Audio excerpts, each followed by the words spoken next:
Walaupun duit banyak kan banyak sekarang. Duit banyak, semua banyak, tapi tak pernah puas. Di rumah itu kayak neraka itu. Iya. Nah, ya toh? Kenapa? Karena tidak sesuai dengan apa yang diperintahkan Tuhan. Lalu Tapi yang ada orang kelihatannya dia hidup sederhana, kayak petani-petani kita, tapi nikmat dia. Sekarang duit banyak, segala banyak, ya toh? Harta, pangkat, pusat, segala. Makan garam tak boleh, makan gula tak boleh, ini tak boleh, penyakit tuh apa?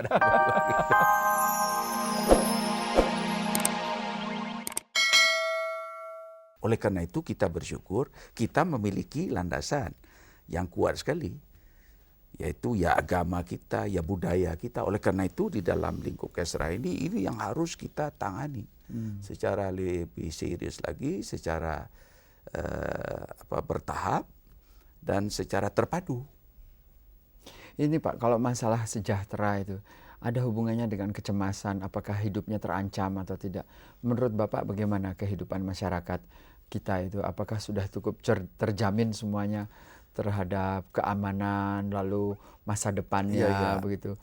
Kadang-kadang anak-anak muda itu bilang, aduh masa depan ini kok suram. Ya gitu. itulah, oleh karena itu maka saya sampaikan kepada para ulama-ulama kita, pemuka-pemuka agama, penanaman rasa sejahtera ini hendaknya betul-betul berlandaskan kepada ajaran agamanya itu. Seperti dalam ajaran agama Islam jelas itu.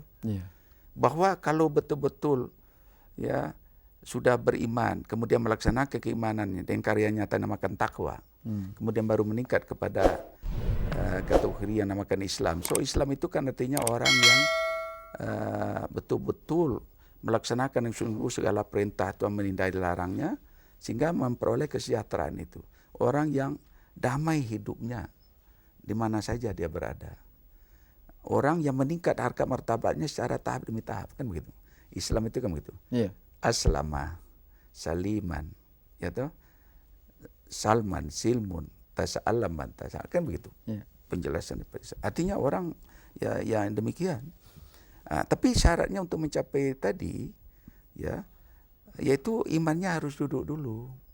Nah itu. Ini kalau kita dia bicara soal bersama iman ya, sebab masalah kebahagiaan itu ya itu kan saya sampaikan tadi relatif dari sudut pandang mana.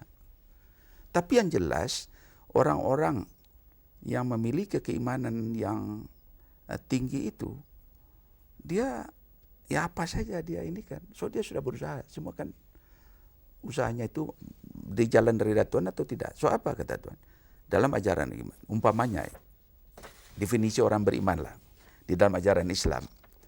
Bunyi demikian dalam surat Al-Anfal itu ayat 2, ayat 3, ayat 4. Ada 5 ciri-ciri orang yang sebenarnya beriman itu kata Tuhan. Bunyinya demikian, innamal mu'minun allazina iza zukirallah wajilat qulubuhum wa iza tuliyat alaihim ayatuhu zadatum iman wa ala rabbihim yatawakkalun allazina yuqimuna sholata wa mimma razaqnahum yunfiqun. Kalau kelima-lima ini dia laksanakan dalam kehidupannya sehari-hari, baru kata Tuhan, ulaika humul mu'minuna haqqa. Itulah baru engkau sebenar-benarnya beriman. Kalau enggak iman di mulut toh. Bukan iman menurut ketentuan Tuhan. Dan kalau sudah demikian Allah jamin. Tidak usah ragu-ragu kata Tuhan. Lahum darajatan indar rabbihim wa magfiratun wa rizqun karim. Aku akan angkat derajat-derajat mereka lebih baik daripada yang lain. Aku ampuni dosa mereka. Aku beri mereka rezeki yang mulia. Jadi keinginan sejahtera jiwa raga itu dijamin Tuhan. Tapi dengan syarat 5 ini jalankan. Apa yang 5 itu? Yang pertama, agar supaya setiap apapun dalam kehidupanmu, baik engkau sadar, ya pada saat engkau sadar itu, sedang tegak, duduk, berbaring, jangan lupa menyebut kalimat Allah itu. Namanya zikir. Zikir Allah. Kalau di Jawa namanya mungkin eling. Eling. Ya, ingat itu zikir. Sebab Allah itu, Allah sendiri nyatakan, wazkuruni azkurkum, apabila engkau ingat, aku ingat. Tapi kalau lupa engkau kata Tuhan, setan yang pengaruh hidup, sehingga tidak pernah Anda puas. Walaupun duit banyak kan banyak sekarang. Duit banyak, semua banyak, tapi tak pernah puas. Di rumah itu kayak neraka itu.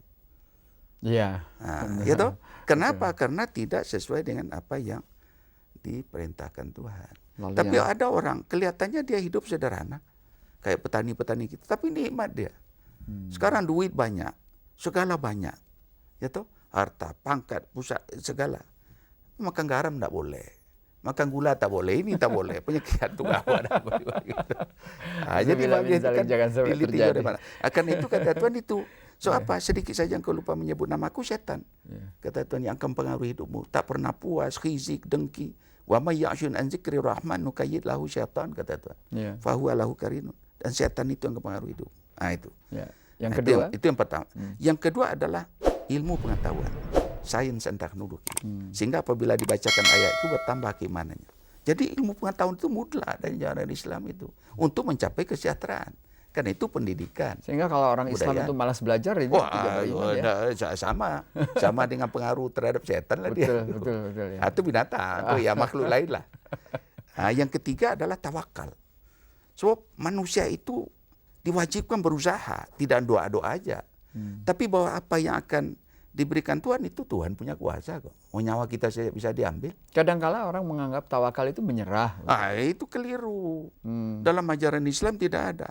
Pasti iman diikuti dengan amal soleh. Kan ada yang mengatakan sudahlah tawakal saja. Ya tawakal lah.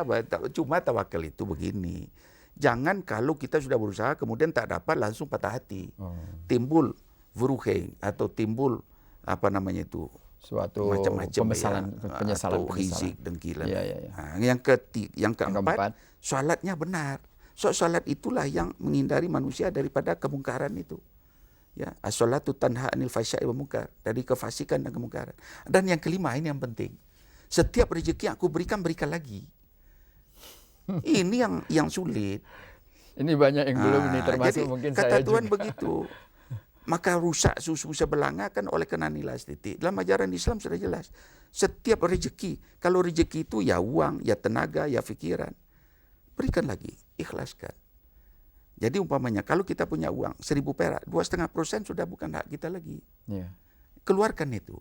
Ini maka banyaknya kita tak bahagia ini, karena dimakan semua sih. Padahal Tuhan sudah menyatakan, setiap rezeki aku berikan lagi pada yang lain. Berapa? Ya 2,5% minimal. So balasan Tuhan itu 700 kali lipat. Tidak sama dengan balasan manusia. Baca di Al-Baqarah ayat 261. 700 kali lipat kan 70.000%. 70.000%. Mana lebih baik daripada ditaruh di bank apa namanya? Paling-paling berapa persen? Setahun. Belum lagi kena pajak. Apalagi ditaruh di bank nggak beres lagi, hilang duit kita. Tapi Allah tidak. Itu. Kalau kelima-lima ini yang kau lakukan. Jadi setiap rezeki itu, jadi kalau dapat 1.000 perak, 25 perak, bukan hak kita itu. Coba kalau ini kita laksanakan sungguh-sungguh. Bukan hanya pada saat zakat, setiap rezeki. Kalau rezeki itu ya infak, sedekah, zakat, fitrah, kan ada waktu. Tapi yang penting setiap rezeki. Begitu juga tenaga, pikiran. Tidak mampu dengan uang, tenaga. Tapi nawaitunya itu yang penting. Yaitu inna sholati wa nusuki wa mahyaya wa mamati, bukan lil fulus, lil jabatan, lil pangkat, lil macam-macam, tapi lillahi rabbil alamin. Sungguhnya salatku, amal ibadahku, hidupku, mati. Kalau itu sudah, sejahtera itu Allah jamin. Jadi seolah-olah Bapak ini ingin mengatakan sejahtera itu syaratnya ya yang 5, lalu itu niat iman, itu jiwanya. Itu jiwanya Pak ya. Kalau dalam masalah fisiknya yaitu sandang, pangan, bangun, kesempatan berusaha, pendidikan, dan lain sebagainya. Pak Azwar, saya rasanya ini mendapat ilmu banyak dan terutama pemirsa ini tentunya sudah mendapatkan banyak sekali dari Bapak. Insyaallah, mudah-mudahan ya Pak ya. Insyaallah. Jadi fisiknya itu papan, sandang, pangan, kesehatan, pendidikan, keamanan, ketentraman lahir dan batin. Lalu sudah itu yang 5 tadi Bapak ya. Ya itu yang jiwa. Yang jiwanya itu itu. Sholat penting ya Pak ya. Penting sekali. Ilmu. Nah ini yang saya pikir. Akhlak budi pekerti. Tawakal. Cerdas, terampil, disiplin. Itu mandiri, profesional, patriotisme, sehat, rohani, jasmani. Itu kan jelas di GBHN. Tinggal kita sekarang melaksanakan. Melaksanakan. Insya Allah. Tapi mulailah dengan kalimat Allah itu dulu. Itu yang motornya. Jangan lupa. Jadi makan bismillah, selesai alhamdulillah. Zikir Allah Pak ya. Melihat sesuatu Allahu Akbar. Dibohongi orang ya astagfirullah, Masya Allah. Kalau enggak tertahan lagi, innalillahi wa inna ilaihi rajiun. Berasal daripada Allah, kembalikan. Jadi hati ini tentram terus. Jadi darah tinggi enggak, jantung enggak. Kita ya Pak ya. Tapi kalau enggak pernah menyebut nama Allah, coba kata Tuhan, sebut namaku lambat-lambat dalam hatimu. Jadi setiap jantung nafas itu latih. Baik Pak. Pak Azwar. Kalau enggak setan nanti. Iya betul. Ya, Kita ini mempengaruhi sudah kita. Tidak terasa. Demikianlah hikmah fajar dengan Pak Azwar Anas. Kita akan diperkaya lagi pada suatu saat lain untuk bertemu dengan Bapak kita yang membawahi atau yang menangani masalah kesejahteraan rakyat. Demikianlah, wabillahi taufiq wal hidayah. Wassalamualaikum warahmatullahi wabarakatuh. Waalaikumsalam.